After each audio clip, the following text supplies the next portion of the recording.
సాహితీ ఇన్ఫ్రా అధినేత MD Boodati లక్ష్మీనారాయణను ED అధికారులు అదుపులోకి తీసుకున్నారు. ప్రీ లాంచ్ ఆఫర్ పేరుతో భారీ మోసానికి తెరలేపినట్టు గుర్తించిన ఈడీ లక్ష్మీనారాయణను ప్రశ్నిస్తోంది. సాహితీ ఇన్ఫ్రా ప్రీ లాంచ్ పేరుతో దాదాపు 3,000 కోట్ల స్కామ్కు పాల్పడ్డట్టు ఈడీ అనుమానిస్తోంది.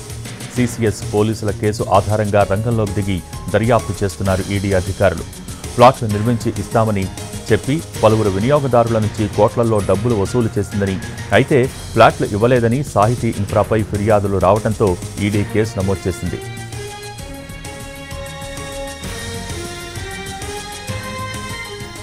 లక్ష్మీనారాయణను రాత్రి అరెస్ట్ చేసిన ఈడీ అధికారులు ఇవాళ ఉదయం ఉస్మానియా ఆసుపత్రికి తీసుకువెళ్లారు. అక్కడ వైద్య పరీక్షలు నిర్వహిస్తున్నారు.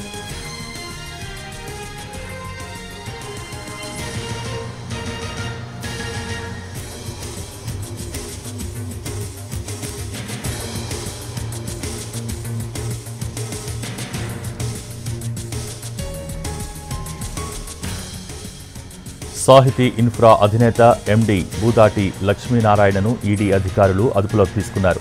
ప్రీ లాంచ్ ఆఫర్ పేరుతో భారీ మోసానికి తెరలేపినట్టు గుర్తించిన ఈడీ లక్ష్మీనారాయణను ప్రశ్నిస్తోంది. సాహితీ ఇన్ఫ్రా ప్రీ లాంచ్ పేరుతో దాదాపు 3,000 కోట్ల స్కామ్కు పాల్పడ్డట్టు ఈడీ అనుమానిస్తోంది. సీసీఎస్ పోలీసుల కేసు ఆధారంగా రంగంలోకి దిగి దర్యాప్తు చేస్తున్నారు ఈడీ అధికారులు.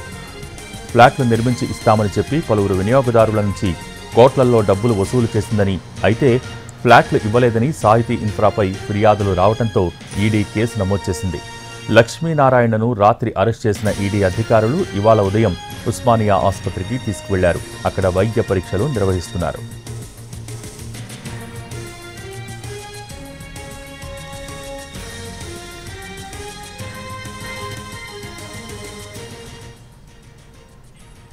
సాహితీ ఇన్ఫ్రా ఎండీ బూదాటి లక్ష్మీనారాయణను ఈడీ అధికారులు అదుపులోకి తీసుకున్నారు. దీనికి సంబంధించి పూర్తి సమాచారం మా ప్రతినిధి రాధాకృష్ణ లైవ్ ద్వారా అందించేందుకు సిద్ధంగా ఉన్నారు. Radhakrishna, over to you.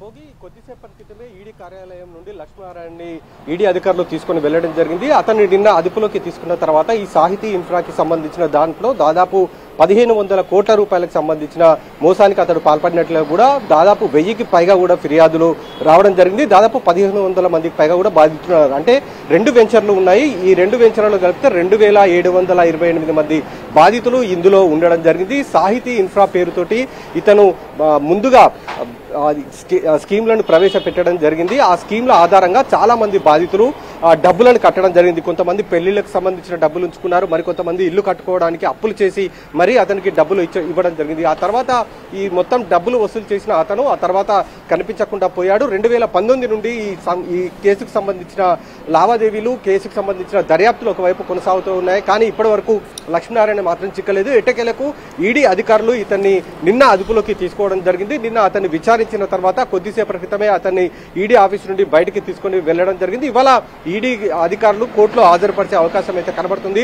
హాజరుపరిచిన తర్వాత మళ్ళీ అతని కస్టడీలోకి తీసుకుని అతనికి సంబంధించి ఎవరెవరు ఈ కేసులో ఇన్వాల్వ్ అయి ఉన్నారు, అలాగే ఈడీకి సంబంధించిన డైరెక్టర్ల పాత్ర ఎంతవరకు ఉందనేది ఆరా తీసే ప్రయత్నం చేస్తారు. Bhogi, thank you Radhakrishna.